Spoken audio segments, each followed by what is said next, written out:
can I jump in at Ray? How old were you when you moved to Pittsburgh? 32. 32 years old. This is a Pittsburgh success story here, Eric. Everyone in Pittsburgh dreams of having a Ray Pronto kind of story. And when you moved here, like, what were you doing for a living? Well, I was in San Diego during the 70s, all through the 70s, and I ended up, I was a cash register salesman and sales manager. And then I tried to start my own cash register company because I don't seem to report to people for too long a period of time. You don't play well with others? Yeah, well, I just think I have a better way of getting on and off, I guess. But but I failed miserably at that. Oh, did you? Yeah. I was selling cash registers, but I wasn't much of a businessman. So you're in San Diego, California. Yeah. You're selling cash registers. Right. How do you get to Pittsburgh? A guy I grew up with who is a very, very good friend of mine in Newport, Vermont. Which is where you're from, Vermont. Which is where I'm from. We both went to Sacred Heart High School, and neither one of us got more than a couple of semesters for college in. And so he went his way and I went my way, and he ended up in the finance business, and he was working for a guy named Bob Murphy who started Lender Service. Lender Service was a very small company then. They had about 4 or 5 locations.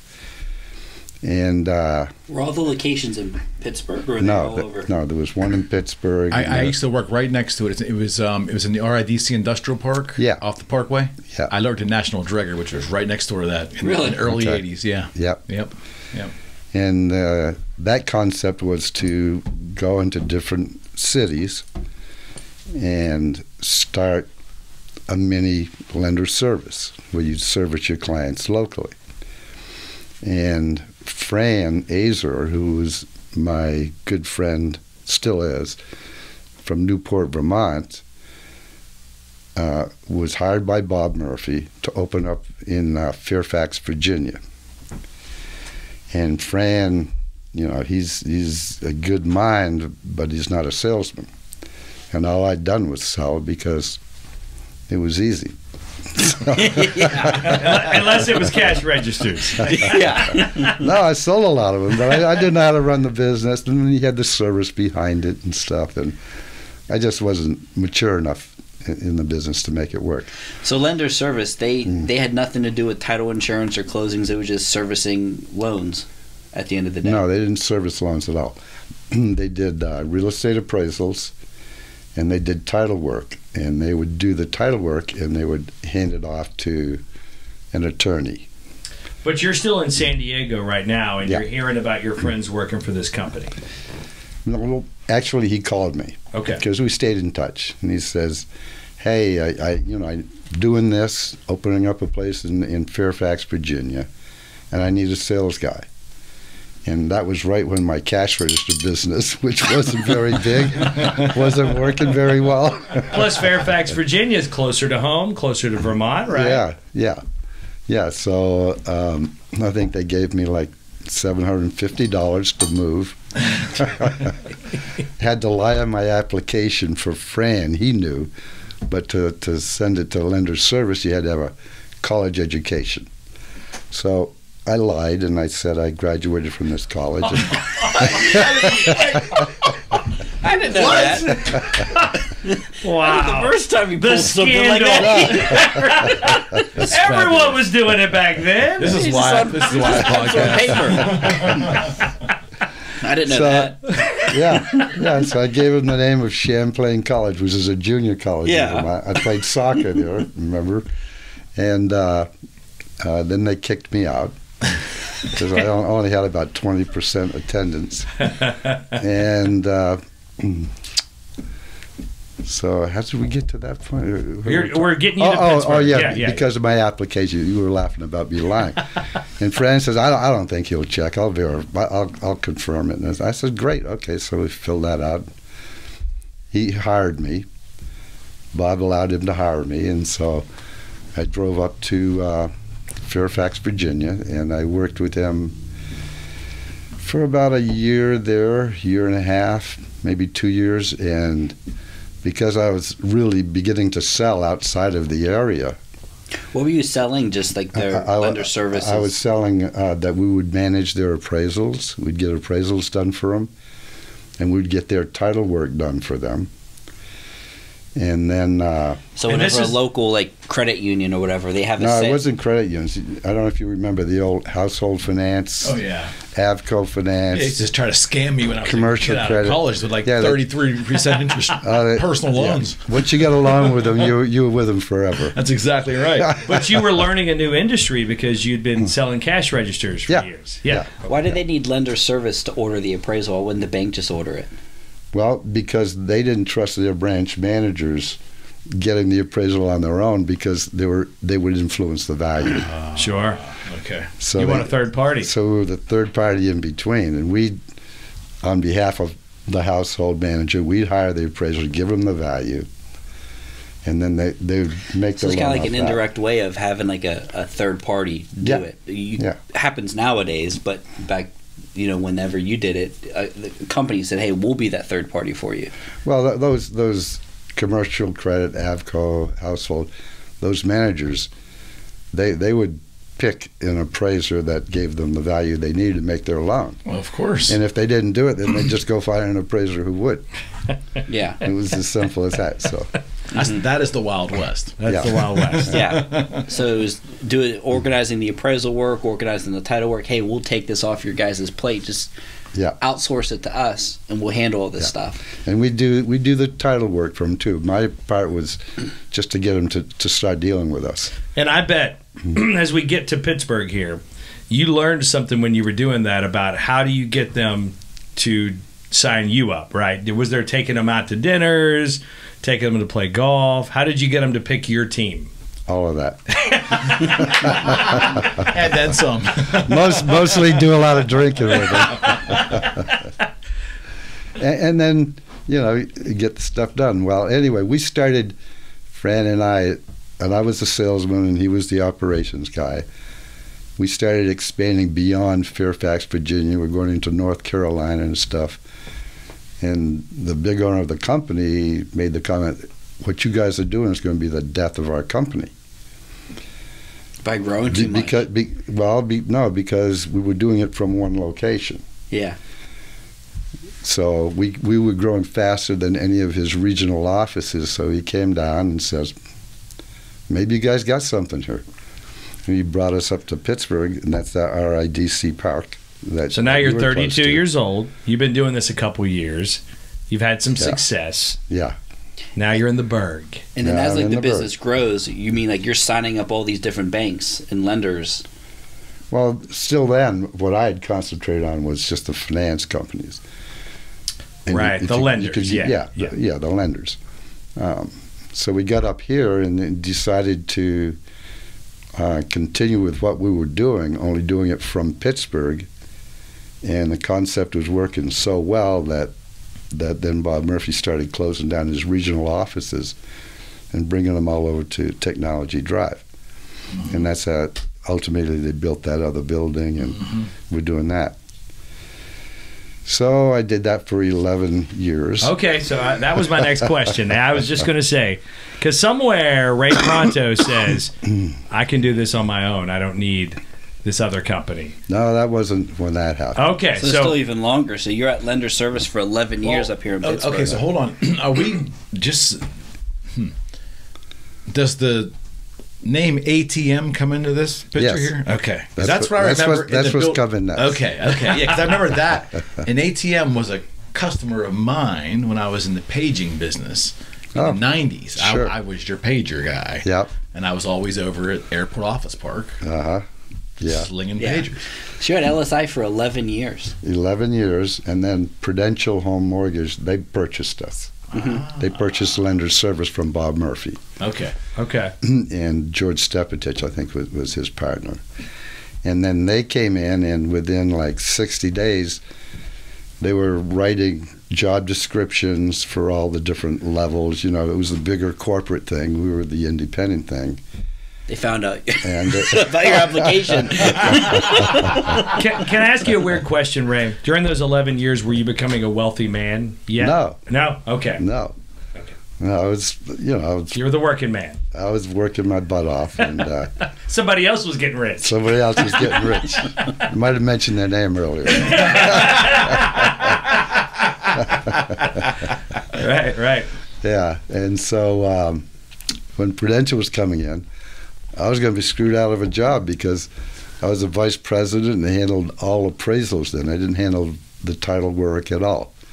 And the appraisals were growing pretty big. Okay. To the point where I was overseeing across the United States about 40,000 appraisals a month. Wow.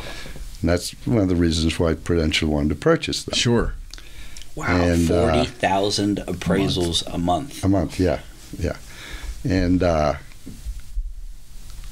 was going to have someone that Prudential picked as my boss.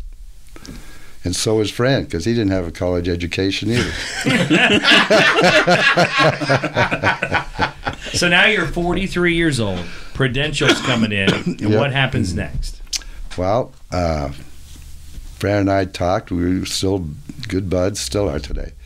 And he says, let's start our own company. I didn't have pot to piss in other than paying my bills and stuff like that. Were you married with children yet or not yet? Oh, yeah. Okay, so this little whippersnapper was around there. Yeah, Okay. he was here. They met in San Diego. Oh, okay. Yeah, as a matter of fact, when I moved from San Diego to Fairfax, Virginia, my wife was pregnant with Sean, my oldest son. Okay. So then Jeremy was born in Pittsburgh? Jeremy was born in Pittsburgh. Yeah. You yinzer. Well, they both were. She was pregnant, but she had, okay. Gotcha. yeah. So She was born he on a came a plane. couple of years later. So 11 years of hard work, raising a family. Now you're about to try to go on your own. Yeah. So, Was it scary? yeah. Well, yeah, but I mean, what the hell am I going to do? I'm going to have a boss, and I'm the one that's running everything on the appraisals. So I just screw you. Right.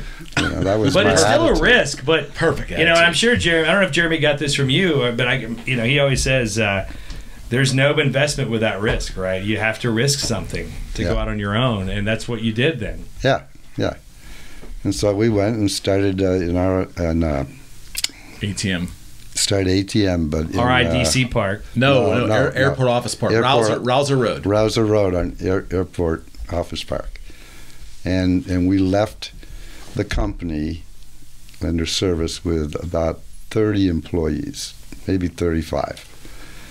And we did something stupid. We faxed all of the clients that we had. Yeah, there's like agreements now he's the reason why contracts say do not reach out to any former Non-compete client. clauses, huh? He spearheaded that. All right, wait, so you faxed every client. That's good. And what did you say on that fax? Basically, that we had all quit, and our new company's name is ATM, and here's our numbers, and we had all the good that we thought were good managers that I was able to talk into coming with us. That's amazing. How were you going to pay them? You hadn't started yet. I guess as soon as those clients came, there was instant Well, income. Fran had come across some money. Okay. And so. So ATM was like a competitor of Lender Service, basically like a parallel type company. Yeah, I don't want to get into too much. There was a lot of litigation after this. Yeah. Nah, I can't. So it was like a parallel type business. It's just, well, I'm an employee under here, so and so solds it, and it's like, well, I can. But that's do that over America, here. right? It's Someone America. goes, I can do what you do Absolutely, better. it's America. Well, it is, but we did it kind of in a crappy way. I mean, we literally left at 5 o'clock one night, and the next morning we had it all planned. We were somewhere else. You were in business the next day. Yeah. So let me ask you this: Did you? They awesome. had not put non-competes on you. It was the industry was that maybe that new that it wasn't. Well, we kind of had a non-compete, but I mean that's part of the litigation. That's already been sorted out in the court of common pleas. So we were in litigation for a few months, and then it got settled. So an ATM is just basically like the same genre of industry. Yes. At the end of the day. It was just another lender service. Well, let me ask you a question, because when I remember going to ATM, it seemed like you were herding people into that building. I could not believe the amount of employees you had. Yeah. It was unbelievable. Yeah. There wasn't enough parking out there. What were you hiring people to do? Sell? No. Oh. No. We to process. Yeah. To process appraisals. Remember, we're getting a lot of appraisals and stuff because we kept a lot of the same Were you clients. doing all Western Pennsylvania or were you doing nationwide? Oh, nationwide. Wow. How do you go from, at that time, like this is probably in the 90s, right? So like how do you even do business in Nebraska, in California, in Seattle? How do you even do business out there? Like, Well, I could Zoom, I can do stuff nowadays where like it's really, we don't have to be in the same room. It's called a on telephone. But that's it though. Like there's no like. But an appraisal, you have to would fly need out there. Like it comp. just seems so, like the logistics seem like so hard. But you had appraisers that were in Yeah. Nebraska, right? That were sending you the information, or Well, yeah, I hired most of them myself when I was at lender service. Yeah. I mean, we would fill out all that stuff, get their references. I got Joe over in Omaha. He'll take care of this. Is it kind of like that? I talked to him once. He's a straight shooter. I mean, he's. Well, there was computer networks and software that would link offices together by then. It's the mid '90s, early '90s. Yeah. Right. No. There wasn't. Not, it was not the telephone, not the telephone ones and we got. faxes, and that was it. There was some software, but not anything like today. I You were mean, faxing. You didn't have emails, for example. So is there like a lot of travel to sign up and register like all No. these appraisers because it was your name on the appraisals? It was over the telephone. Yeah. Wow. Call them up and set them up. That's insane. And That's the true Wild West. No doubt. And you're like LA is a big county, right? Yeah. You set the appraisals up by county. Mm-hmm. Well, I would come up with because I ran all the appraisals. Said I can't send this guy from the northern part of the county to the southern, so we do it by zip codes. Yeah. And we'd make a paper map. Mm-hmm. Wow. And you'd have a 3-ring binder on your desk, and it would say for the state. You'd have each county in the state, and then you'd turn to that county. You'd have a map of the appraiser's phone number. Who services what references, zip code and say, well, I got to. What zip code or Wow. counties if you're further out. And someone at your business, when the lenders would call, they would connect them with an appraiser and get it ordered and make it happen. Correct? Yeah, the lender would send the appraisal request in, and you would assign it. and it would go to whoever's handling Oklahoma, Nebraska, South. And how much was an that kind of appraisal back in the 90s? What was the fee? The fee was $60. General. I'm just saying an estimate. I know it changed over the years, but No, $100, $200. It was about $225, I think was. Yeah, the price. appraisals are like $500, $600 now. They are, yeah. Yeah, they were $225, and we used to pay the appraiser, the one doing it, from $110 to $125. So you got And that's half where the you'd money. make- And he had to have his appraisal back within 48 hours. So that was a nice Or guarantee you two made to for 3 the, days. Yeah, okay. But They don't do that anymore. Yeah. depends how you negotiate. Yeah, right. If you're going to give them enough work, they'll find a way to do it. Sure. Maybe. And so that's how we did it. So when you launched this new business, and you said Fran had the money to pay the staff while Right. you were getting up and running, Right. was there a moment at the beginning where you were like, "Oh shoot, I don't know if we're going to make this," or did No. did all those people come over right away? Well, we had really good reputation, and all of the key people went. Okay, so you were profitable right out the gate. And even like 11 years, like you're not new to this. You know what? Yeah. And you were you were Yeah. in sales. Fran did his. You guys knew exactly what needed to be done. We knew all the vendors to call and everything because we've been dealing with them for so many years. But like we Yeah. do this around Pittsburgh, the thought of you knew vendors all around the United States. Right. That's a lot of vendors to know, right?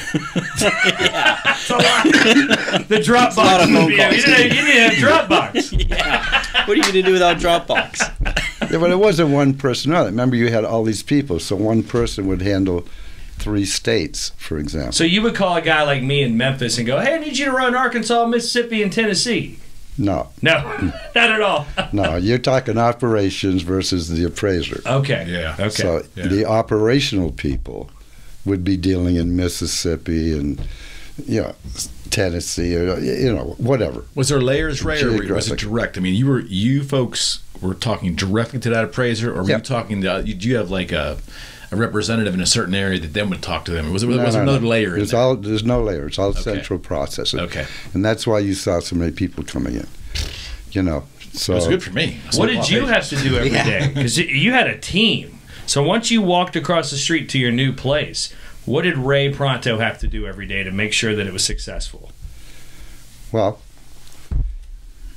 I had to handle appraisals. Okay. And I had different people that handled different states, and if there was a problem, they'd come to me. If there's a problem to solve, if they couldn't solve it, I'd solve it. I'd give them advice. If they couldn't do it, then I'd do it. And it was all customer service. And the amount of staff you had people that would handle, like, this would be this state, and then that state would be broken up into counties, and then the counties into zip codes. So we might all four be at the Pennsylvania state, and then I'm an Allegheny County guy, you're a Beaver County, you're a Washington County. Then it's broken down into, I have other Allegheny County people, or maybe there's just one there's one manager for all of Allegheny County. When orders come in, I know so-and-so does 15108, someone does 15001. That was my role, and I'm good at my role because I had a teacher that would kind of show you Ray, how you talk to appraisers and sign them up and pump out the business. I mean, that's amazing to hear, to think of that kind of scale day one when you started your own business. Without the technology. Were you instantly wealthy once you started? That's a lot of business. Yeah, but we had grown into it from the 11 years there. Right. Yeah. So we just went over. But you said for 11 years you were the working man. You just got a paycheck. When you stepped over to that new place. I oversaw the appraisal piece. But when you started that new business and you had all that business, did your income change greatly? We didn't have all that business at first. Some clients came with us. Okay. And then we got new business. And some probably just wanted to see what you all did, and then once they felt comfortable with you, they might have moved over to you. I mean, we didn't put lender service out of business. Yeah. You know, I mean, it's still there. Right. So you were the working man for a long time. And I say the working man because we know at the end of the story you made a lot of money. You were very successful financially. But leading up to that, you were very successful working for other companies, and even this new company, ATM. Yeah, but at ATM I had 10% ownership. Right. That's what was given to me to go and to bring key people, with me. So I did that, and then how many years, Ray? When did ATM? 4 years. Okay.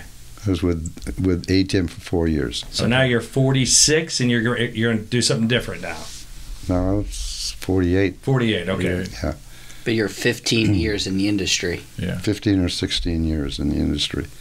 But I'd never done closings, never even smelt a closing, didn't know how to do one.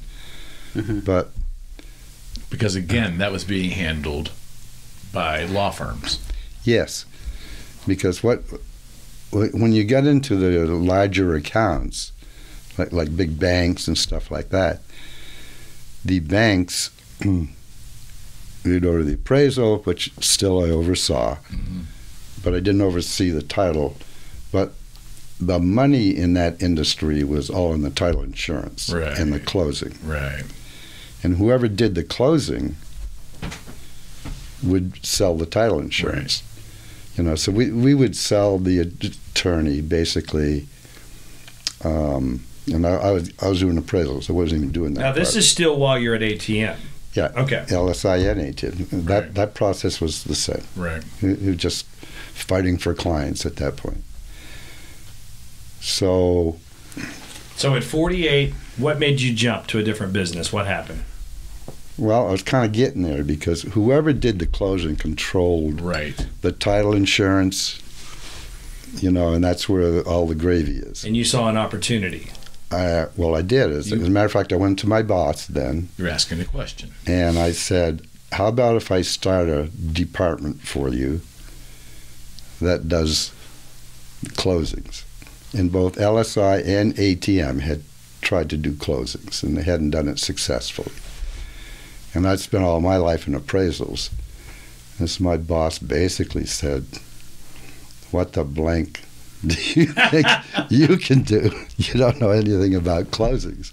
I said, well, you can find people that know about closings, but that concept, if you can control a closing, you get all the rest of it. The revenue, yeah. You get all the rest of the revenue. Yeah. And he says no, and so I quit. Damn. Wow. And this was Fran, your friend, was your boss, right? Okay. Yeah. So you didn't have the same vision then? that you had. But this is, Well, I mean, they had tried it, but they just didn't have the right guy doing it. but Ray, you have know, a young family.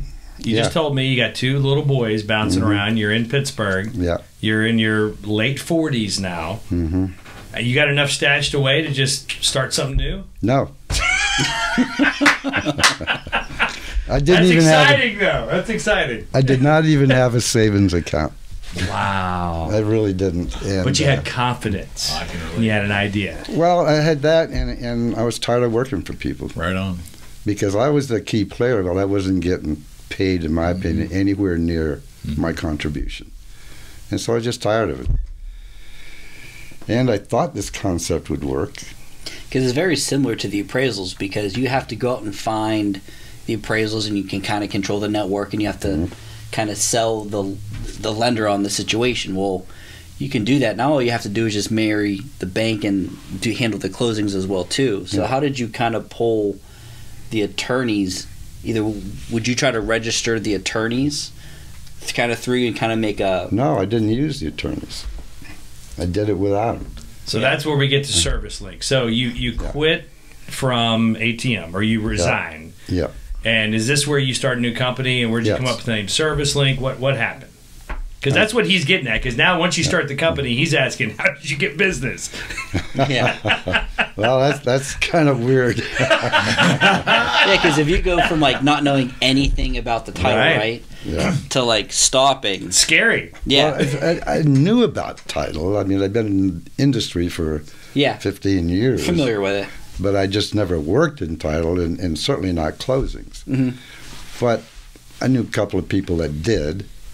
I raised when I quit. I was just done. I'm gonna do this. I kicked myself in the ass forever if I didn't. Right.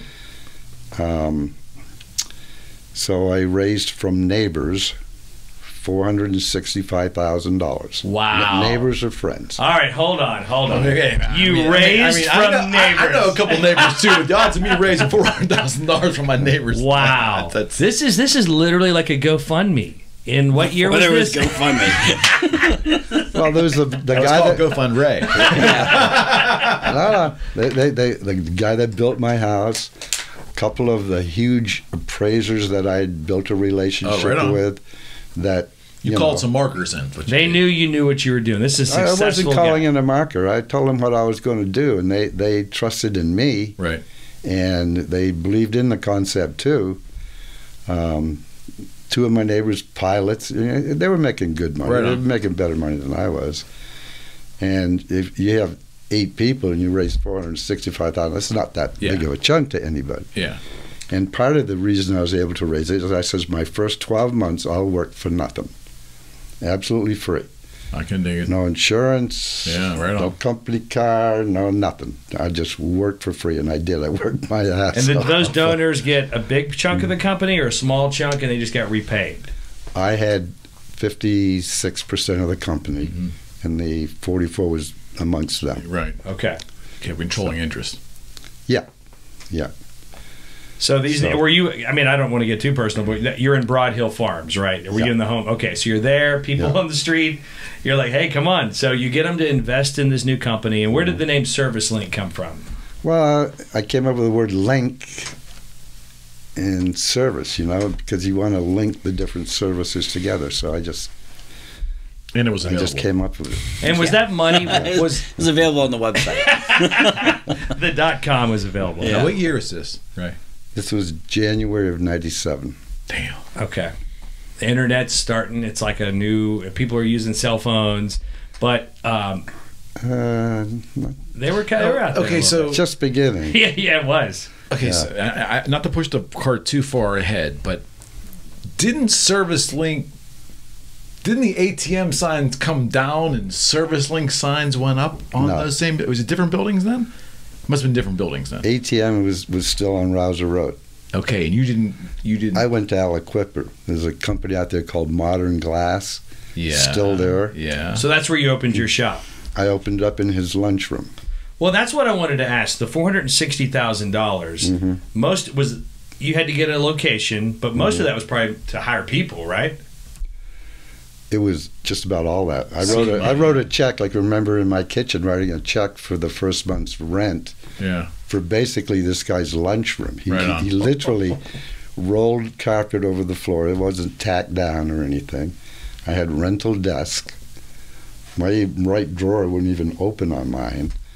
And the money was just to pay everyone else's salary. Sure. So wait, he lets you take office space in his lunchroom. Yeah, because he was renovating the building. Sounds like and something stuff. your son would do. Yeah. It's an angle. Yeah. Your son is very frugal. But What's that space over there? Is that doesn't look like it's being used. Maybe I can use I can it. tell you some stories here.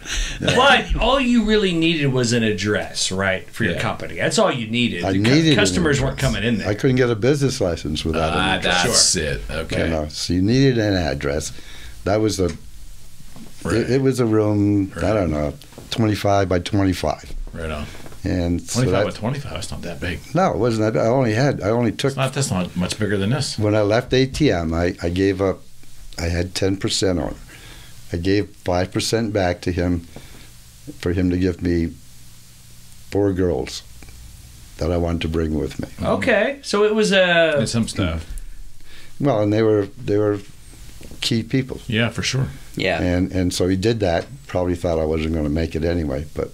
And you had to pay them. Yeah, had to pay them. I had to pay them what they were getting made. They weren't going to just. Right. But they believed in what I was doing too, or what I was thinking. Right. So where did you learn? Because obviously ATM and ServiceLink, they're not. LSI and ATM were parallel businesses. Yeah. One sold hamburgers, you're selling hamburgers. Yeah. ATM and ServiceLink, you're going after a different lane completely. Yeah. Mm-hmm. So you go. So how do you learn? Like, how'd you learn that whole lane about? You were familiar with closings, but you never sat there and wrote down like the process of here's how to do a closing in Pittsburgh, Pennsylvania. Let me write this down. Then how do I replicate that from Pittsburgh to Pennsylvania to the East Coast, all the way? Well, that was the process. That's why I had these really sharp gals that did have experience. So you hired people that knew how to do it. You didn't know how to do it. You just had an idea. You wanted to do closings everywhere. Well, that's control. I wanted the title insurance. Yeah. Right. You had to control the closing. Yeah, that's where the revenue was. So we actually took a whole wall and 4x6 index cards and started going through the process. You know, I was on the phone selling. When I wasn't doing that, we didn't have any clients yet. You know, the other thing I got those 4 girls, but I couldn't talk to any client that we'd ever had. Oh yeah, I'm sure. That was part of the deal. That was part of the deal. They're not letting you get away with it this time.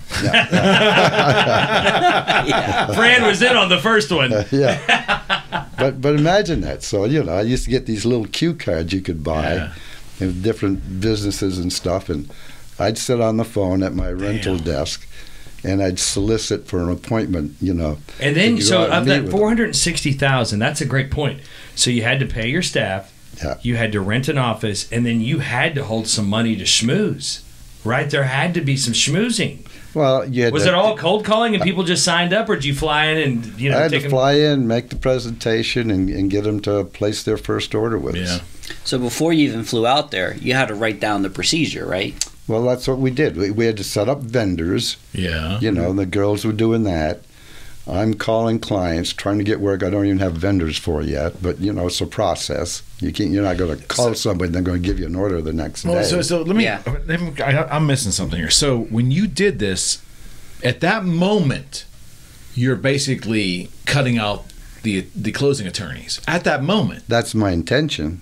I don't have any orders yet. Yeah, but the intention was because there was no law on the books that you were aware of that stated that a attorney had to administer a closing, right?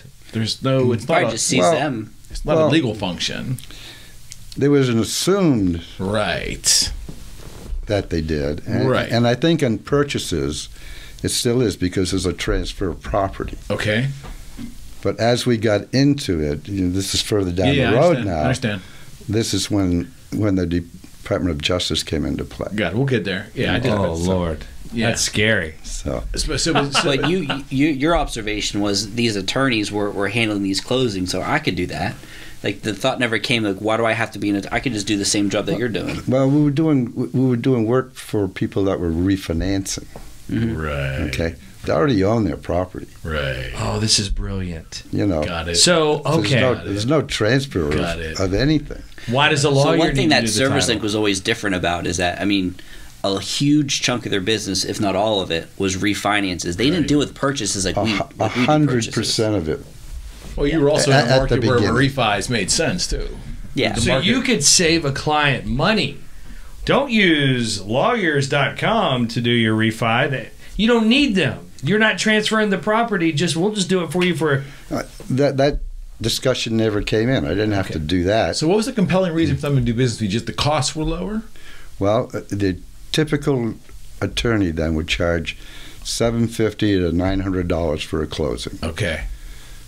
I was going to charge $450. Got it.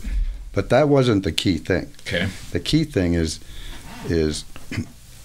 what lenders and ATM would do is that they'd send the title report to the attorney's office, and they had a network of attorneys. So the attorney's getting all these orders in. Well, attorneys are great people, but they're not great processing people. Got it.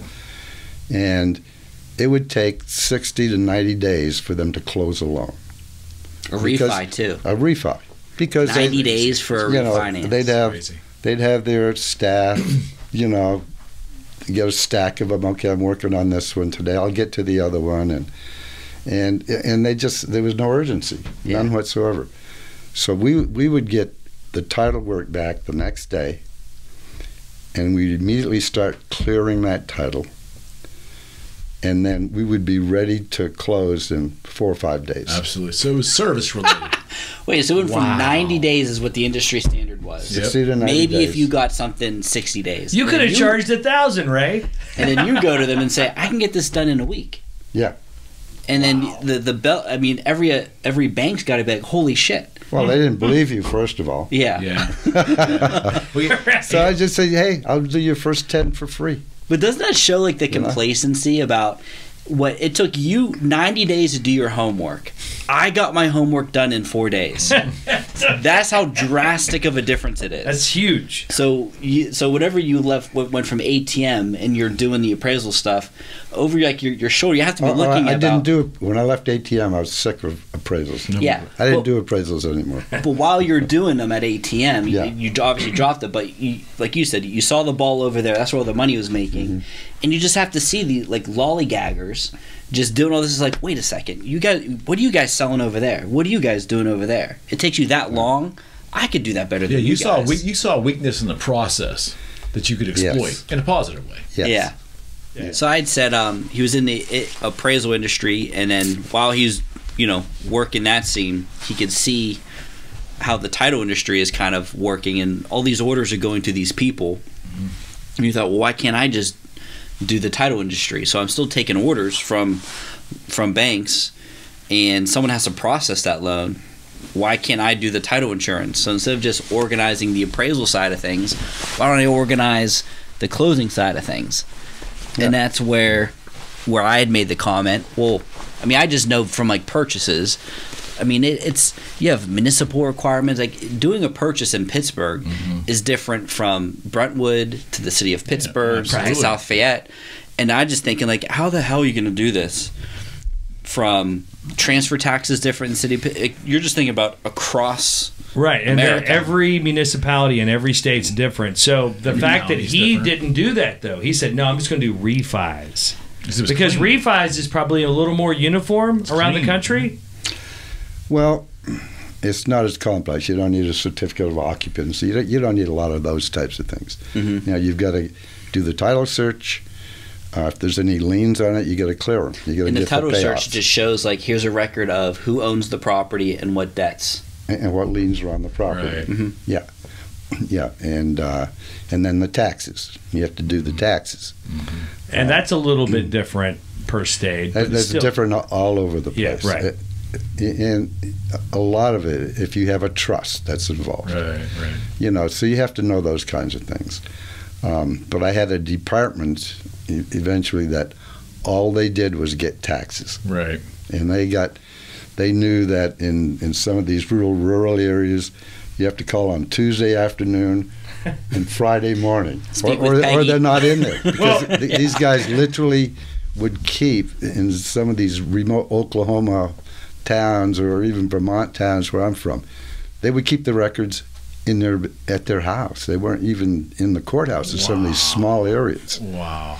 You know, and then you had to have abstractors. Nowadays, you can do a lot of electronic searches, but very, very few then. You had to have an abstractor go in and abstract, call it in, you know, and write it down. Is that like physically, manually go there and pull records? Is that what that is? Yes. Abstractor would go and pull records. So you start this new company, Service Link. Yeah. You got this. You brought the A-team with you. You got the A-team with you. Traded equity to get the A-team. Yeah, you gave up part of your ownership of the other company to get some staff. Yeah. You got loans from everybody in your neighborhood to pay the staff. No, they weren't loans. They were investments. I like that.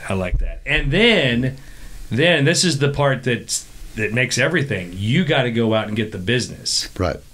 So the pressure's all on Ray Pronto. Yeah. For the first 3 years or so, I didn't have any salesmen except for me. Wow. Damn. And your clients, like in the refi business, it's not you. It's Clearview Credit Union. Right. It's Dollar Bank. It's PNC it's the Bank. lender. It's the lenders, right? Yeah. So you call these clients. Lenders and you say, "Hi, I'm Ray Pronto. I've done this business for 18 years, whatever the years are." 18 minutes, just depending. And you go, "I'm going to charge $450 to do the closing for refis, and I'll get it done in 4 days." They had to laugh, right? Boy, it takes 90 days to do a closing. I'd say, "Have you heard of us?" They go, "No, we haven't." I said, "Well, we've been around quite a while, but here's what we can." Quite a while. It's defined quite a while. A couple weeks. So now you're 48. You're a 48-year-old man. You've got kids at home. You're working the first year for free. Yeah. I'm just saying that so the men in the room can feel the pressure of that. Yeah. You know? First year for free. Right. I feel like I'm still working for free. I've got kids to feed. And you're calling people with this notion. Did you even know that you could definitely do it in 4 days? Yeah. Okay. You felt confident that if you you call an abstractor, you tell them you need the report back today. Right. And you get the report back, and you've got a lien you got to get a payoff on. So you call and you get your department, you know, your people that call, they get the friggin' payoff. God forbid you just do the work that's needed. You know, you don't have to paint it. I need this. So you had vendors out there, like you said, abstractors. You had people on your staff that could get the taxes, order the title insurance, which is a touchy subject we'll get to later. But once you finally got clients, you don't order the title. You don't order, okay. We became agents. Yeah. So you issued it. We issued the title insurance. Okay. Yeah. Which state did you start with first? Like once you're in the cafeteria. Pennsylvania, and then there's reciprocity with about 7 or 8 other states, and then you're applying at them at the same time. So our goal was to be in 48 contiguous states. When we started, we were Pennsylvania. Damn. And with the reciprocal states. And did each county? My first clients were in California. Okay. You know, they were the first. Yes. As the first. Well, actually, no. There was a bank locally here, a small bank called Dollar Bank. Yeah. And I knew the guy there, and they were our first client. But they didn't do a lot of refinancing at that time. But yeah. So did you start making sales calls first before you had the process down? Because I just know how I am. I'd have to have the whole assembly line like mapped out first before like I'd make the first phone call. Or was it kind of like simultaneous because you're kind of on a shot clock? Well, I did them simultaneous because you got to remember, we have no orders coming in. Right. So if I can get an order, we could easily handle it. Did you have it in your head how long you could pay everyone before the juice ran out? Like you had to get money. Did you have an end date if shit didn't go? Well, it was hard to determine that. But I brought this little graph, which you can see. Sure. This was my first year in business, and the blue is revenue, and the black is margin. So you can just pass that around. And I was going to I almost ran out of money in my 12th month.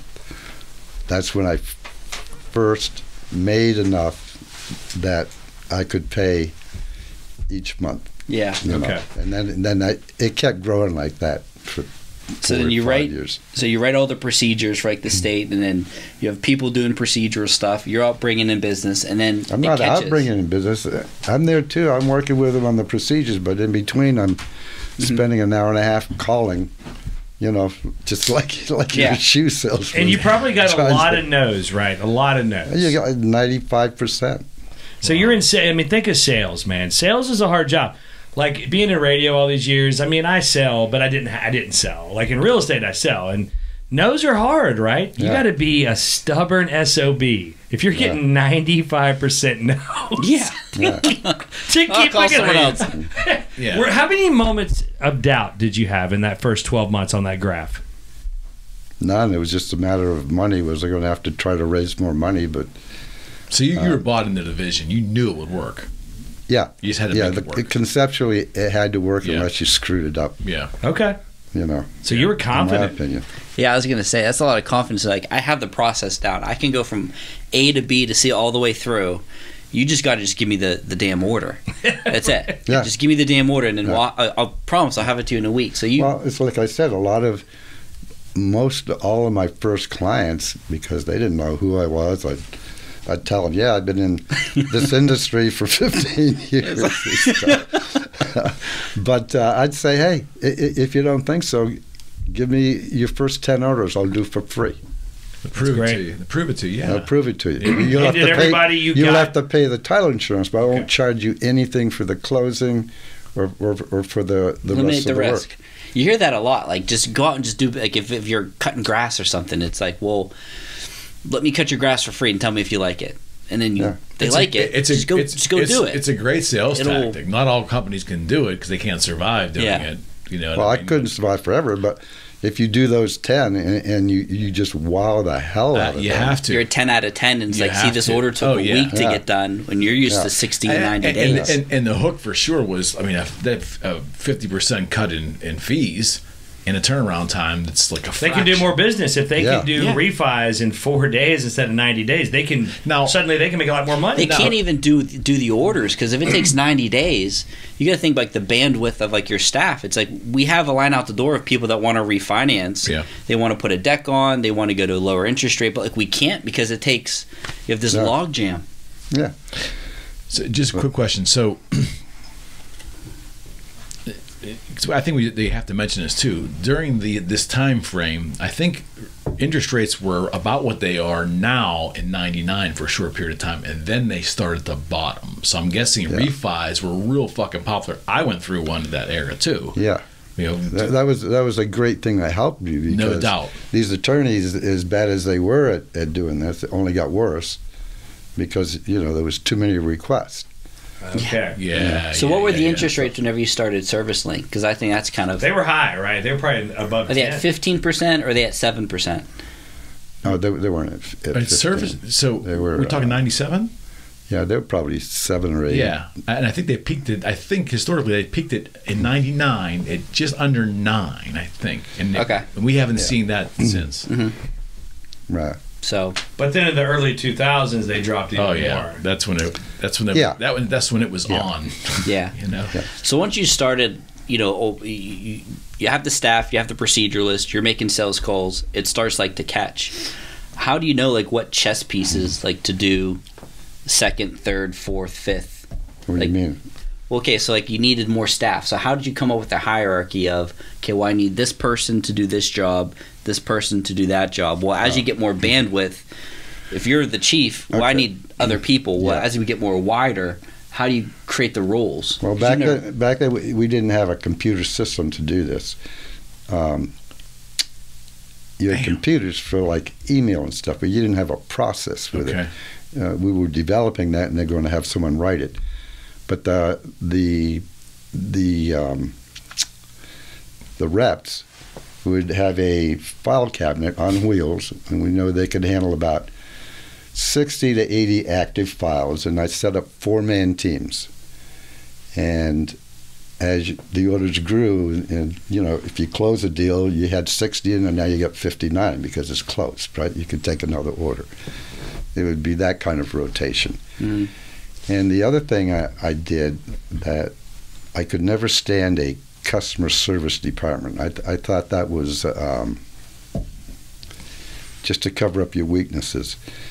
And the customer service departments typically, at least in that industry, the client would call and they'd go to this customer service department, so they'd answer the phone real quick. Yep. And they would call that customer service rep would say, "I'll get back to you," and they'd call and try to find the problem, right. try to get an answer. Now they're untrained; they're just phone answerers.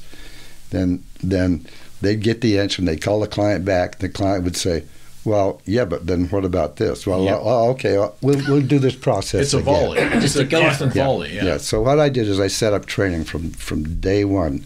Everyone that was hired was trained and got certificates for each level of training. And I set up 4-man teams so that when they called in, that loan was within that team. Got it. And they'd have the file right there, and they'd give them the answer right there.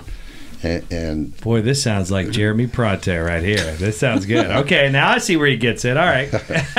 Genetics, well, it's just logical, you know. Yeah. So within that team, they could do their own payouts, their own taxes, their own title clearance. Yeah. And they answer that Yep. question to that client right off. Yep. Is the client the bank, or is the client the person who's refinancing? The client's the bank. Yeah, the bank. Yeah. Yeah. And then as I called one of my lenders, and I says, I have this other lender that needs to have 3 written references. You know, could you give me a nice reference? And we'd service them very well. And they go, oh, hell yeah, you know, and they'd give him this nice reference. Yeah, this guy's not kidding. He can do it in 7 days. It was just great service, everything like that. And then I'd take these and I'd get them copied as like they look like originals. Of course. And then for every proposal I'd send out, I'd send these letters. Yeah, that's smart. I mean, there's something we can all learn from this right here. There really is. I mean, you did on top of doing big stuff, you did the little stuff. Yeah. Yeah, for sure. Yeah. And then as we grew, we never did the Department of Justice thing with the attorneys. Well, is that early? Is that early? Well, that was before where I'm going now. Okay. Well, hang on. So you're telling me on that graph, the first 12 months? No, not then. Okay. No, so it was later than that. It was probably about where we are. Okay. So to really delve in on customer service, first of all, we had our tagline was "Consider it done." So, you know, and I'd have all my people. Customer asked something, I'd say, "Consider it done," and that was it. Love it. And in our office, as we started to expand now, I would have, like, say it was Wells Fargo. I would have hanging from the ceiling a sign that says Wells Fargo. And those 3 or 4 teams, that's all they would handle would be Wells Fargo deals. They wouldn't handle anybody else's. Okay. So that was one of their clients that they handled, basically. That was their client. That's their client. all they... So they learn all the... They could answer the phone Wells Fargo because that's all they did. Right. Or the same with Chase or Countrywide or that type of thing. And they understood that bank's unique processes, too, and their procedures and so forth. The people they're talking to on a regular basis. So there's synergy there. Yeah. Right. So here you are with your own business, trying to make money. You know, finally, you've been the working man all these years. Now you're the guy. Yeah. And you're doing something that there's some people out there that didn't like, lawyers. I didn't say they didn't like it. You're issuing title insurance straight to the bank or to the client. And before that, only lawyers did that.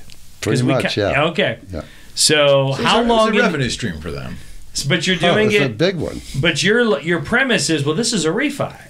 This isn't. There's no. So you're doing it, and somewhere along the line, somebody let you know they didn't like it, right? Well, when we got big enough, there were attorneys that just specialized in that type of thing. Ouch. They didn't do litigation; they did closings. Right. Yeah. You know, a lot of them, because there's so much money in it.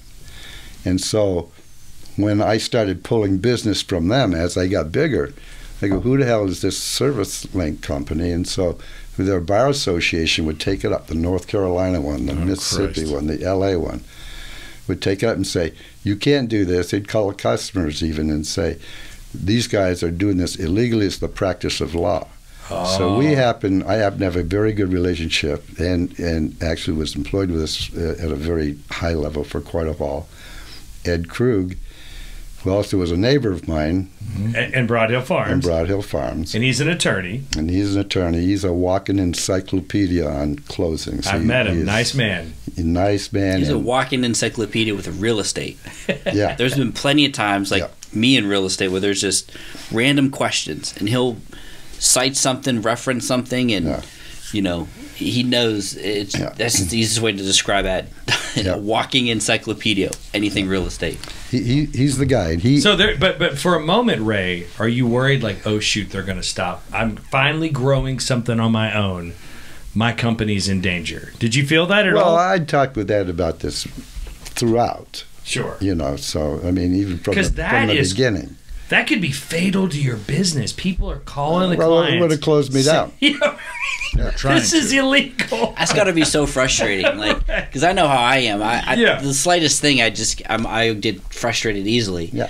And you're like, wait, you called, so and so called the bank that I have the relationship with, or the client is saying ABC about me. I'd waste an entire day. Oh yeah. Just bitching. Now you're putting out fires. At whomever, just verbally ripping them a new one, and I might have lost the day, but at least I got my. Well, I got my satisfaction. Emotionally, you felt better. Yeah. Were there people in your neighborhood? Now, thank God, Ed Krug was one of the people in your neighborhood that are like, Ray, what's going to happen to our investment? They didn't know about that. I mean, I'm not going to run around and say, "Hey, they're saying this is illegal." Ed Krug's saying it's legal. I believe him. That's right. great. Yeah, sure. Gotcha. Yeah. So Ed Krug actually went. It was the Public Affairs Division of the Department of Justice. Wow. And he got a meeting with them. So you got enough complaints from local bar organizations where it started to get in the way. Oh yeah, it was big, and it was. They said it was the practice of law, and it wasn't. And what they had, Ed's point of view was that they were control of business, not for the consumer. They were controlling a monopoly. Yeah, controlling the business. So all we're doing is no transfer of ownership. We're clearing title. You found a gray area. We used a notary to go do the signing instead of an attorney. Brilliant. And then we did it further than that. We said to the notary, for the consumer, what we're doing for the consumer, you don't even have to go to their office. They'll come to your house. Closing your kitchen. You know, wow. Closing your kitchen, or close at your business. So you both want to be there. We'll take care of it. So it was all consider it done. Yeah. Consider it done. Where you want. Brilliant. And Ed Krug was able to get the audience there, and they determined that it was not the practice of law, and therefore we were fine. So you never had to go before a judge? No. Your attorney was able to go. Ed did all of this. The Department of Justice. That's above. In my mind, that's like above the courtroom, right? That's like. Well, it was in a particular state where it started. I think. And once you won, what about all these people that were calling your clients saying it was illegal? Did you send out some mass fax to your clients? In your face? Did you actually get, what did the Department of Justice give you? Was it a letter? Was it a judgment? What was this said that you are? It's not contestable. What you are doing is legal. Yeah, there was something like that. That they said. With you being the guy that attached the reviews with your orders. Did you put the Department of Justice letter in? No, but the attorneys knew now they can't go and be calling them. Yeah, because you were almost like, that almost gives you like a open lane to sue them for calling your clients. It's wasted time. Suing is stupid. Nobody wins. Don't kick the fucking bear, Danger. Right. That's paying it. And then Ed Krug gets rich on that. That's attorney's. Yeah, I want to focus on getting more loans and closing more loans. Right. So let bygones be bygones. Yeah. Now service lane. Now you're like in the fast lane. Yeah. Was that a thorn in your side, as you grew, or is it just whatever's over there is over there? I'm going to keep doing all this stuff. I don't understand what you mean. So, like, if this is going on, did it prevent you from, because I would assume that all these local bar organizations who have these relationships with lenders nationwide probably are saying, wait a second, you be careful what you're doing. You can't use this company or this process because of A, B, and C. So maybe they're holding back. And then once one of the dominoes falls, it says, oh, no, it's perfectly fine. Oh, yeah, screw you guys. Then I could really just let loose, and I don't really need those local relationships. No, it never even slowed me down. My feeling is your clients were probably happy because you did it faster and cheaper. And then as soon as they knew it was legit, they probably wanted to do more business with you. They did. And it's not like they were all notified. It was like, you know, the attorneys would complain to the Bar Association of Pennsylvania, or it's that type of thing. So you're saying a majority of your clients never even knew this was going on. That's perfect if that's the case, yeah. Basically, yeah. Yeah, but if it ever came up, then we had the proof that it... But that had to be a huge weight off your shoulders. Yeah, I can't imagine. Well, it was, but I never thought it was a practice of law to begin with. So it came up after we started getting big. Now we had some money to spend on going against them. Yeah. They didn't even notice we were a fly on the wall until we started taking a lot of money out of their pockets. Right. So what year into this project, Service Link, did you finally become a man that you were like, okay, I'm making some money now? Well, what year was that with Ed Krug? What year did that happen? I don't know. It's probably the second year. Like 99, 2000, third year. Yeah, it's probably 99. Wow. I'd have to ask him. Yeah. You'll have to ask him. Wow. Yeah. But by then, were you starting to like, okay, I'm making money now? We made money the second year. Second year, okay. Yeah. How long did it take before, like, the process that you had where it's very much replicable, where, hey, I think we got the majority of the kinks out, now we can really scale it across all 50 states, all counties, municipalities, you know? Well, the 50 states had nothing to do with getting the kinks out. Okay. Because the process is the same, basically. You get the title, you clear the title, and you close the loan. It's all just hiring new people, right? If you get more accounts, you hire new people. Hiring and training more people. And, you know, certain states have different requirements than others, even for refinances. So it's learning all of that. And it's really one of the big curveballs, like ordering taxes, because you don't have to deal with the municipal requirements like on a purchase. You just have to just make sure that tax prorations are correct. Are their taxes current and paid? Make sure that but you got to call the tax office to know that. Yeah. And here nowadays, most of the time you can do it electronically. Then you couldn't. You had to call the tax office. You are in Allegheny County. And nobody was doing that. So, like, Allegheny County is a slow mover. Service Link's the first company to do this, because if all the attorneys were doing this, nobody thought to, like, why don't I just do this? And I could probably do it better than 90 days. This was like the first one. Or were there other companies that maybe just didn't have the scalability? I thought the same thing. Soon after you had success, there had to be some competitors coming in, trying to do what you were doing. Well, even before Service Link started. No, that's not the way it happened. Okay. The way it happened is we got so big that the competitors, to me, they didn't have the customer service because their teams weren't set up like mine. You got first mover advantage. You know, dedicated to a client. Yeah. So you get great answers from me. Like you said, you had a silo that only worked for Wells Fargo. So if there was any question, that whole staff from the team lead all the way down, I knew everything about Wells Fargo. Right. So I came in, I could solve your problem immediately versus just going to some call center, like you said, it was just pushing paperwork around. And the others would have a whole department of closing people. And they're handling all the different clients. So it was the system. It was the system. It was the system. Yeah. And then, no, go ahead. Well, in 1997, you walk over with 4 women. By the end of the first year, how many employees did you have? I don't know, probably 45 or 50. Now, where are you now at this point? Where did you house them? When you get to the Department of Justice, how many people? I'm still at that modern glass building. Okay. And then it just worked out good because he was building another 10,000 square feet for his own use. And then I says, I need it. And he goes, you what? And I said, yeah, I need it.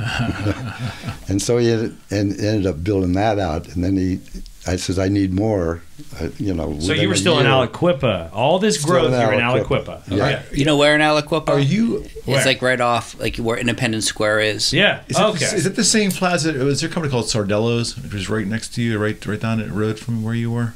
No, I know right where it is. It's kind of off the Hopewell exit, really. Yeah. Yeah, it's the That's the same Hopewell plaza. exit. There's a few big brick buildings. Got it. And then eventually with him, I needed to get a whole building, and he had bought another building. And that's so we had a couple of 100,000 square feet at the end, I think. Wow.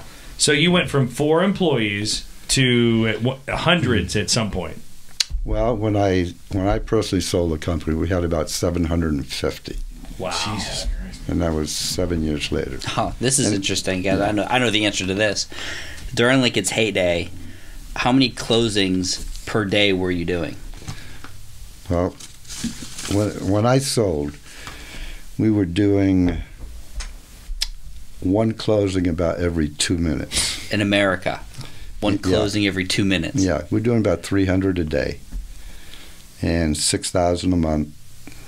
You know, 70,000 a year. As a working man myself, Ray, I picture your wife and your kids, and they're like, "What is Dad doing right now?" When did your family and friends go, "Man, Ray's really on to something"? Because they had to think. Was everybody behind you? Was there anybody that was like, "I don't know about this, Ray"? You know, I was so. Remember, it was my friends that. I mean, the fact that your whole neighborhood bought in says a lot. It really does. I literally, after the second year, every quarter, I'd go knock on their door and hand them a check for a few $1,000s. That was their distribution, and then we'd have these big parties at the end of the year, and they get the rest of their distribution. Right on. But pretty much between a $50,000 investment over the 7.5-year period of time, between the distributions they got and the sale, their portion of the sale, a $50,000 investment got you a little over $9 million. Wow. Oh my God. Those people must love you, Ray. They do. But I love them too. Yeah, I know, right? That's what it's all about, though. They took a chance on you. How come I have no friends like that? And it paid off. But you got to be willing to take the chance. I can't tell you how many people said to me as things were going, "How come you never asked me?" Oh, sure, you'd have just popped 50 grand out there. Right. Yeah. You know, I'm going to talk start about this idea that hasn't been done really before. So before service, like no one was doing this, going after that piece of the pie at the scale that you kind of saw. Nobody was doing it. No. So Service Inc. was the first one. Yeah. At what point did you start to see like copycats of, well, this company's doing it. Well, this is actually a good lane to be in. Well, they copycatted because the clients made them. The clients would tell them, you know, maybe I'm, you know, Wells Fargo, Chase, Citi, Countrywide, whoever the client was, that we were in there and they were in there too. Got it. They said, you got to start doing things like this. Yeah. Because it's so much better. And they don't want to give me 100% of their business. They want to give me 25, 30% and have 3 or 4 vendors. I said, you got to start doing it like this. So other service links started popping up around the country. Well, the same companies, but they had to change the way they were doing things. So Wells Fargo, who's giving the orders out. Yeah, the client was dictating to the banks how they wanted it done. Yeah, but like Wells Fargo is saying, servicing's so much better than all you guys. But we just can't, maybe even legally or the optics of it, can't give them 100% of your business. Right. You have to get 10. But holy Christ, here's their playbook. This is exactly how they do it. Ridiculous. Throw your business away, re-engineer it to do what they do, because we have to give you... Yeah. So That's 1997, you start this. Year 2, you said you started making some money. Year 3, Department of Justice, you find out nobody can stop me. It might have been year 2 on that, too. I'm not sure. I don't know. So it seemed pretty early. But then you're cruising. You're making the most money you ever made. When does somebody knock on your door and go, "Hey, Ray, I'd like to buy this company"? Well, the 4th year, Fidelity approached me. And they wanted to pay me $25 million. And I told them, don't even talk to me. So if you passed up $25 million, and because I asked you this earlier, you weren't making big money. And I know your story, you came from humble beginnings in your life. So for you to say no to $25 million, you're generating some pretty good income. Yeah. I love that. I love that. I actually laughed at him when I gave you that number. What's stopping like the Wells Fargo's of saying, well, instead of paying you, well, I have two questions. Instead of Wells Fargo or Bank of America saying, why don't we just In-house? do it? Yeah. Why don't we just do it? Like, why are we outsourcing it? And I get it. You're going to pay for it one way or another. You either pay it for them and it's out of sight, out of mind, or you spend the money on the internal staff to do it. So either one, why did banks try to replicate that? Well, you got. I didn't tell you about this part, but also once we got our foot in the door, probably in year 2 now, I'd go to like a Wells Fargo or a Citi, and they weren't just using vendor management companies. A lot of them were using attorneys too, and they had their own network of attorneys. Yep. And they'd have hundreds of employees, 300-400 people in a central location doing that. So when I'm talking to the brass over there, I'm saying, not only can I do this faster, better, cheaper, you don't need those 300 employees. It's a beautiful thing. You don't need them at all. Now you just send those orders to me. Yeah. I can handle it. And it's done. Yeah. Wow. The biggest no-brainer in history. We know he turned $25 million down, Jerry. Yeah. I mean, that had to be a nice party in Broad Hill Farms. I think it's safe to say he's made money in his life. It's public record what ServiceLink sold for $110 million, and then they had a 1-year earnout. We did. I was still there, which would be 4 times the trailing earnings for that 1 year, and that was another 52. So we sold it for $162 million. Yeah.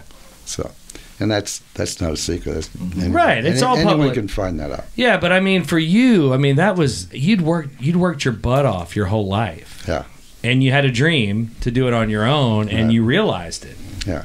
That people love stories like that. You know, and that's only the sell price, because there were years we made almost $30 million in profit. Oh wow! So I mean, it was a game changer. No question. Yeah. So outside of like the Wells Fargo's, obviously you kind of made the point, the sales pitch of you guys could just let go of those departments and really outsource it to us, and then you guys just cut your bandwidth down and focus on what you guys do, focus on what we do. Yeah. Well, when did you start to see again like copycats, maybe not internally with inside the banks, but other companies that are saying, wait, this company just created this whole new genre of business for us to do? When did you start to see those start to spring up? I don't know. I mean, if you have a cute little thing, people are going to copy it. It sounds like you you see how many Pontiki sounds like you weren't paying boats they're attention trying to to. do now. Yeah. It sounds like you weren't But really it's- paying attention to it because you had first mover advantage. You were good at what you did, and you weren't paying attention to the competition. We had a great reputation. Yeah, I mean, we were getting as much allocation as any lender would feel they could give, for their own due diligence. So, it sounds like he was so good at what he did that instead of people copy him, they bought him. Right? Am I right? I mean, well, yeah, they did, and then my CEO at the time stayed on, and I left, and that was Fidelity that did come back. Fidelity bought you, okay? Yeah. Finally, I would talk to him. I literally would even talk to him for probably 3 years. They'd just say no, not interested. But then Jeff stayed on, and they tripled the numbers I'm talking about. wow, incredible. So when you sold, how old were you when you sold? 55. 55, and that's probably about when I met you, actually. So now you're 55, and you just got a check, and all your work paid off. That had to be a pretty good feeling. Yeah. So with as you're scaling ServiceLink from 4 people, fold-out tables, that type of stuff, who helped plot the map of I just envision like a board of, okay, I have 4 people that handle this particular lender, and then I get another lender that comes in and they're giving me 10 orders a day. Someone else is giving me 20 orders a day. How did you know how to grow the pyramid? Because it really is a pyramid from someone at the top to you have 10 people to process. Well, someone's got to manage those 10 people, and someone's got to manage the people that's managing the 10 people, so on and so forth. Was it something that you saw at like LSI or something at ATM? Where like, I see how the pyramid grows. I can just do this in this particular lane over here. No, actually, I developed it on my own because you could see what was effective. Okay. You know, a 4-man team worked better than a 7-man team. So you had a 4-man team. When I say man, girl, man, girl. With PC today. with the team leader. You know, and if you got more, as that client grew, you'd need to build another 4-man team. But it had to be a big client to allocate 4 employees to it. Not really. There's a lot of margin in title insurance. That's awesome. So then now you've got a client. Let's say it's a Wells, and you've got 6 or 7 teams. Yeah. Well, you got to have someone above them. Right. And then we brought that back down to 4 teams.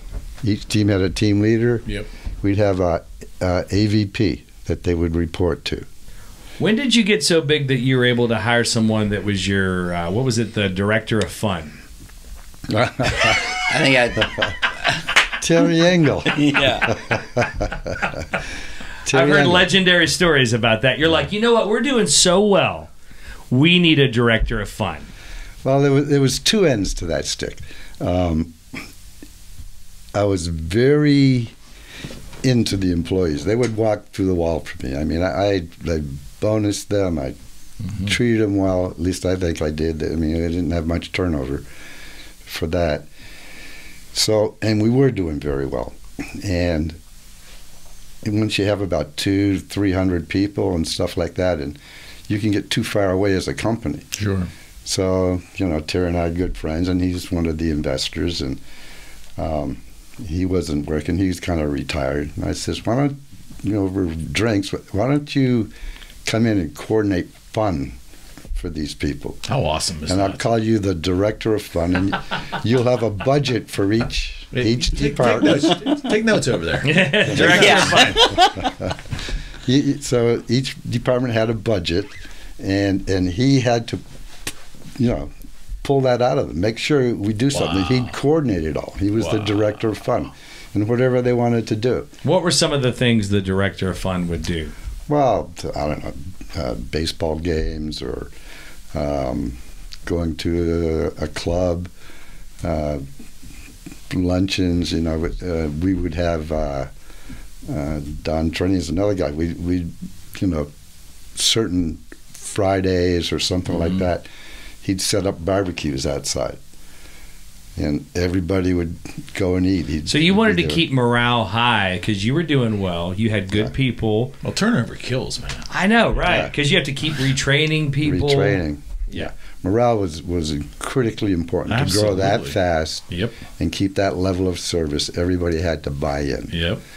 And we took care of them at the end of the year with bonuses too. I had people cry because of the bonuses they were getting. Wow.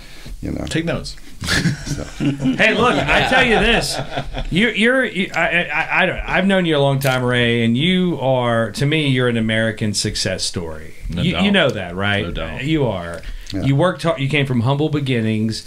You worked hard, and you were successful. And I think anybody in America that would watch this or hear your story could root for you. No doubt. Yeah. Well, I feel very fortunate. The biggest thing it takes is balls. To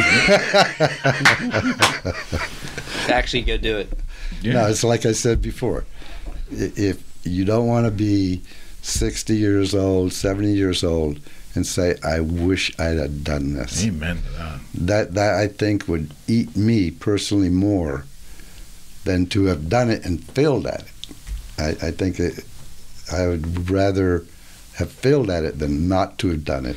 Right, because even if you didn't make all that money, the fact that you took the chance, that would have been what success was for you. Yeah. Yeah, I mean, it's you know, my story is infinitesimally small compared to yours, Ray. And all I'll add to this is, you know, I don't look back at anything I've done in a regretful way, even things that failed, because I know the experiences I had. You know, it was worth every freaking dime. You learn so much by failing. Yeah, absolutely. It changes. But you don't have back of your head that says, I wish I had the balls enough to do this back when you could have done it. Yep. It's such a terrible regret to have. And it's a hard thing to I think, instill in young people. I mean, you want to explain it to the most, but it can be a lot of heavy regret if you just don't do the things you dream about. Yeah, no doubt. Yeah, I agree. No doubt. Yeah, there you go. That's the story of Ray Pronto. All right. At the end of it, he did a lot of other investments that were very successful too. But Ray did. That's it his how way. It got started. Right. Ray there. did it his way.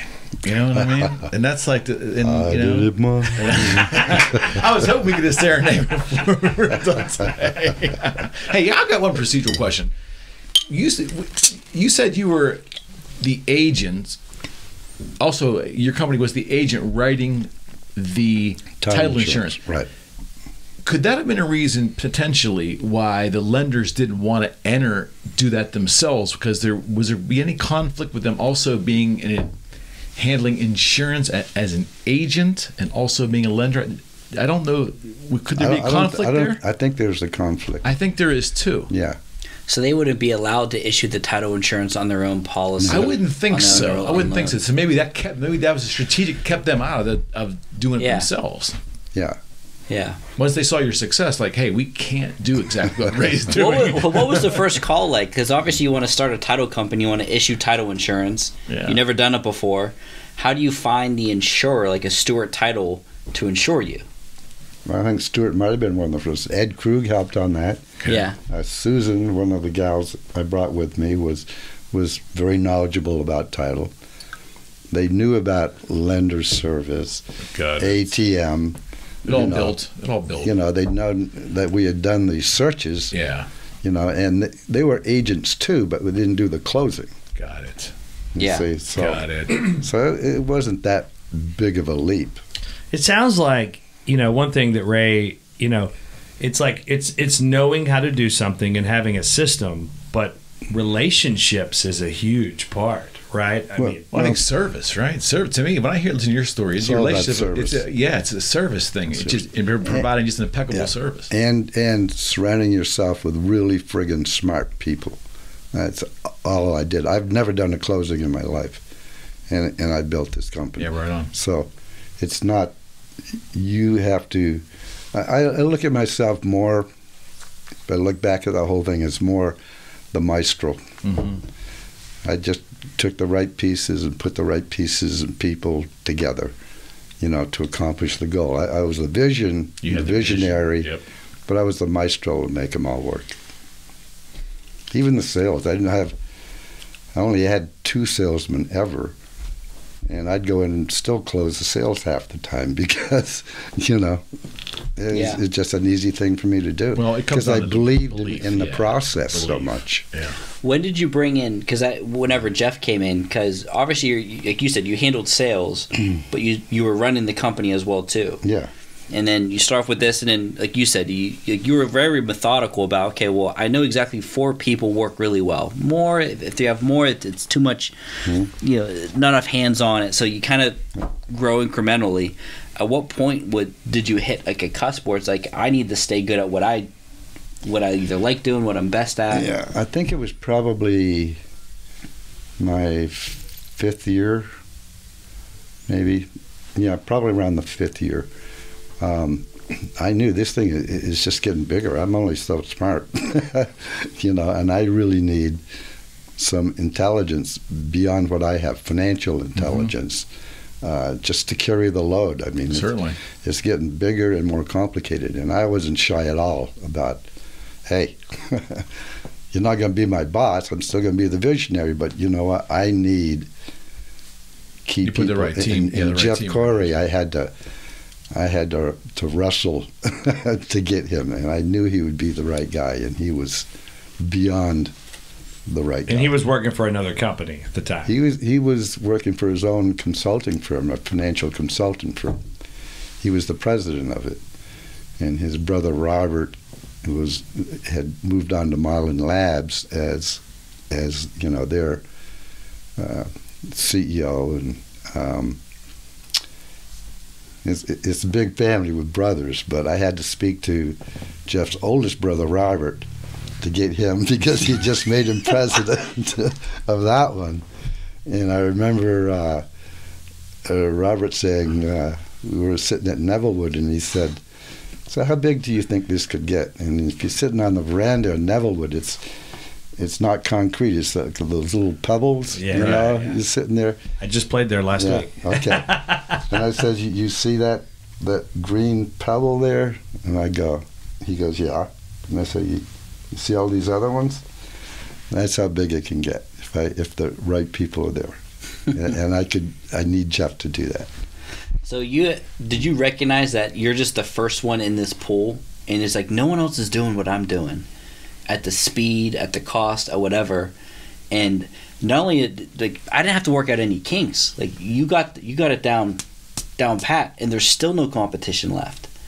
It's like, is that kind of what led you to think that there's no one? I'm swimming in a pond with nobody, and I didn't even have like the trial and error to like work through the kinks. I already figured them out. Like we're talking year 5, you're at this. Year 2, you escalated. Probably year 4. I don't know. It seems really quick to like figure this shit out. Yeah, but it's all common sense if you think about it. It was like the lenders, at the end of the month. You know how they all scrambled to close their deals at the end of the month. Yeah. But we were doing that in refinances too, and it's And I'm sitting and I'm thinking, well, they're running around to all their processors. Who can close this one? Who can close that? Or that type of thing. And I said, you know what, lender, I'm going to give you a management tool that you're not going to believe. And so I would send them a report by processor of loans we were ready to close on. And then stop asking them all this other stuff. Here's a list for you to go to them and concentrate on these because you can close all these. Yeah.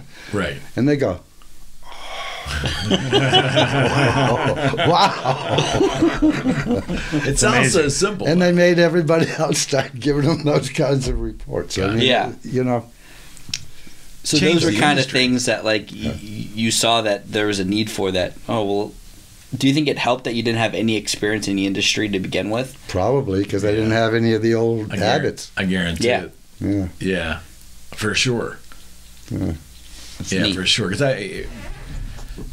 they're just hard habits in general, just hard to break. Even the ones we know are illogical. Because it's always like, well, that's how it's always been done. It's always been done this way.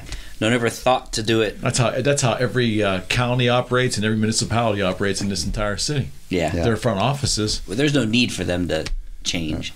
And there's plenty of need. They just don't. They don't recognize. No competition to change. They don't recognize the need. Yeah, for sure.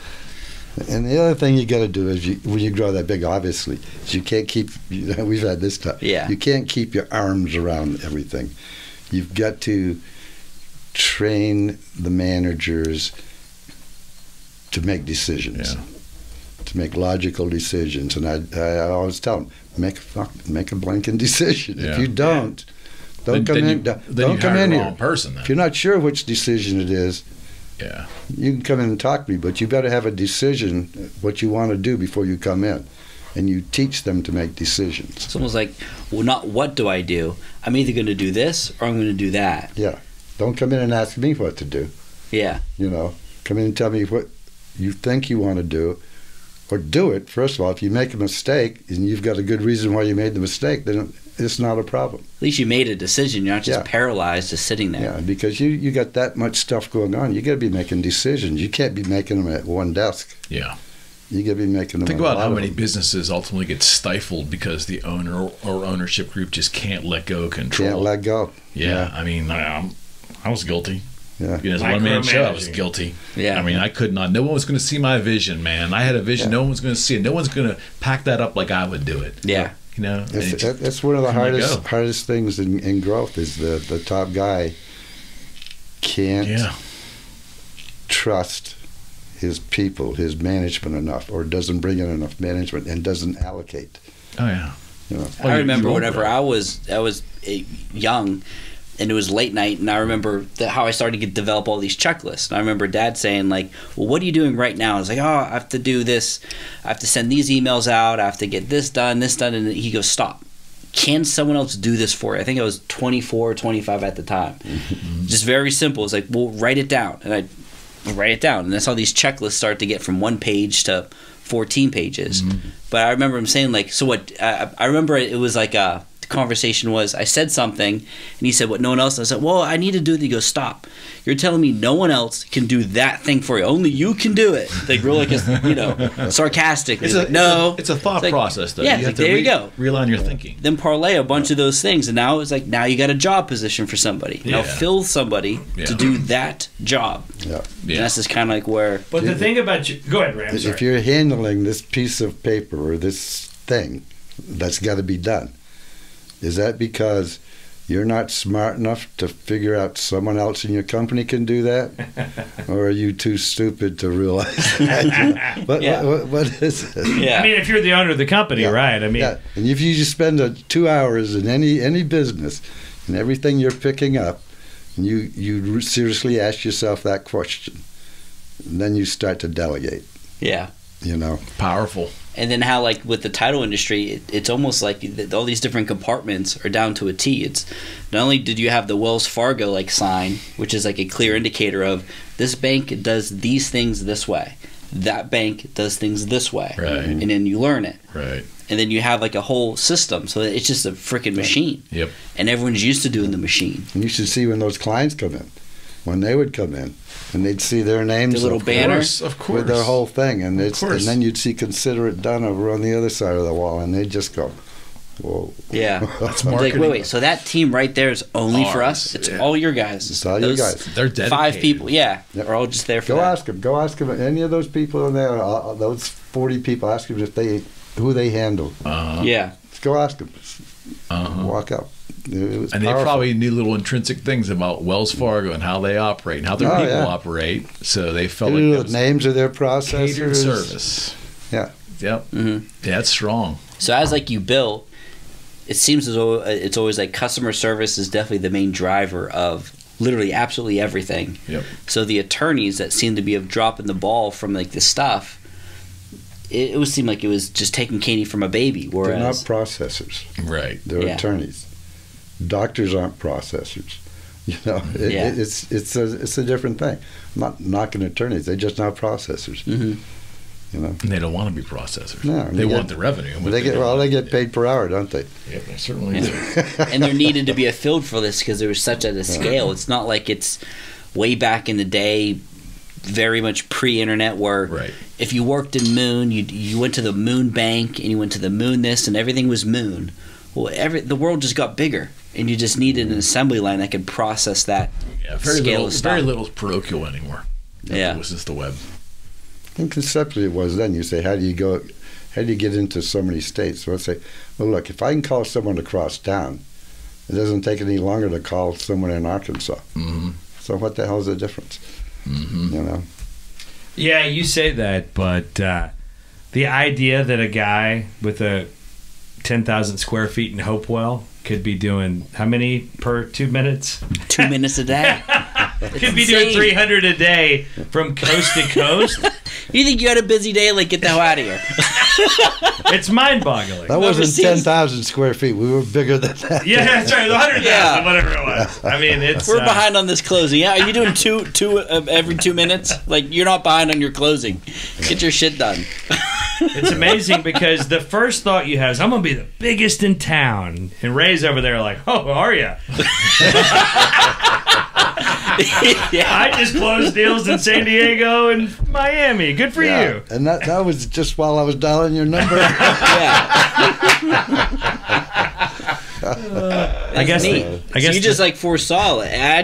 I just keep going back to like it's just neat. Like you saw something over on that side of the fence of horrible inefficiency that wasn't getting done, and you're like, man, I could just streamline this whole thing. Did anything from lender service or like LSI help you? Maybe it was like the scalability with the appraisals. Or like I could just mirror this just on that side of the fence, and that's where I go all the. Well, I learned a lot from Fran Azer on the management end of things, the logical thing, you know, because again, we all have mentors in our life that we won't run across, and then hopefully you take from them and go go beyond. And I've had 4 or 5 mentors over the years before I started this that probably all in that background led to me being able to, think about it and have balls enough to do it. So, I don't know. It's neat. Yeah. So anyway. Ray, thank you very much. Thank you, partner. All right. Really appreciate your time, man.